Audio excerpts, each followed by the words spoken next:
रायचंद कुरंगळ यांचा आणखी एक घोटाळा उघडकीस. शेतमाल तारण ठेवलेला नसताना तारण ठेवल्याचं भासवून पूर्णवादी नागरी सहकारी बँकेलाही 8,12,00,000 गंडा. कदीम जालना पोलीस ठाण्यात बँकेच्या व्यवस्थापकासह रायचंद कुरंगळ याच्यावर गुन्हा. याआधी जालना मर्चंट बँकेत कोट्यवधी रुपयांचा केला घोटाळा. जालना शहरात वेअरहाऊस पावतीच्या आधारावर बँकांना गंडा घालण्याचं सत्र सुरूच असून आता रायचंद कुरंगळ यांचा आणखी एक प्रताप समोर आलाय. कुरंगळ यानं जालन्यातील पूर्णवादी नागरिक सहकारी बँकेला तब्बल 8,12,93,640 रुपयांचा चुना लावल्याचा धक्कादायक प्रकार उघडकीस आलाय. विशेष म्हणजे जालना मर्चंट बँकेतील गाजलेल्या घोटाळ्यातील मुख्य सूत्रधार रायचंद सखाराम कुरंगळ यानंच हा कारनामा केल्याचं समोर आलंय. या प्रकरणी कुरंगळसह शाखा व्यवस्थापक शिरीष कमलाकर देवळे याच्यावर कदीम जालना पोलीस ठाण्यात गुन्हा दाखल करण्यात आल्यानं एकच खळबळ उडाली आहे.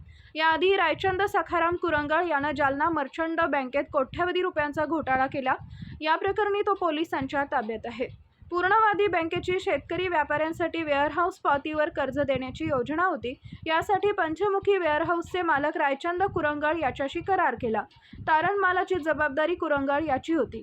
मात्र 4 जून 2025 ते 16 सप्टेंबर 2025 या काळात कुरंगळनं बनावट पावत्या तयार करून बँकेची दिशाभूल केली. 20 एप्रिल 2026 रोजी बीड येथील मुख्य कार्यालयातील वरिष्ठ अधिकाऱ्यांनी अचानक जालन्यातील 3ही गोडाऊनची प्रत्यक्ष पाहणी केली. तेव्हा तारण ठेवलेला माल पूर्णपणे गायब असल्याचं दिसून आले.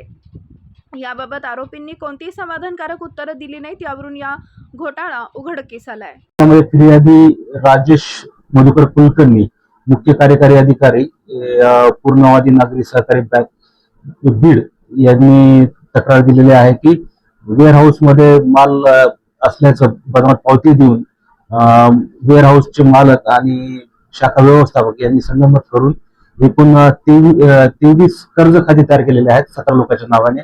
त्यामध्ये बँकेला एकूण 8,12,93,640 रुपयाचा ही अफरातफर झाल्याच्या फिर्यादीमध्ये नमूद केलेले आहे.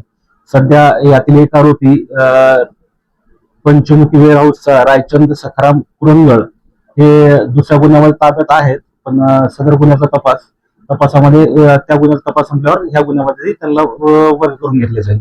पण दुसरा आरोपी आहे शाखा व्यवस्थापक पूर्णवादी बँकेचा शिरीष देवळे, हे एक आहे. त्यांचा शोध घेऊन त्यांना अटक करून त्यांच्यावर तपास करणे बाकी आहे.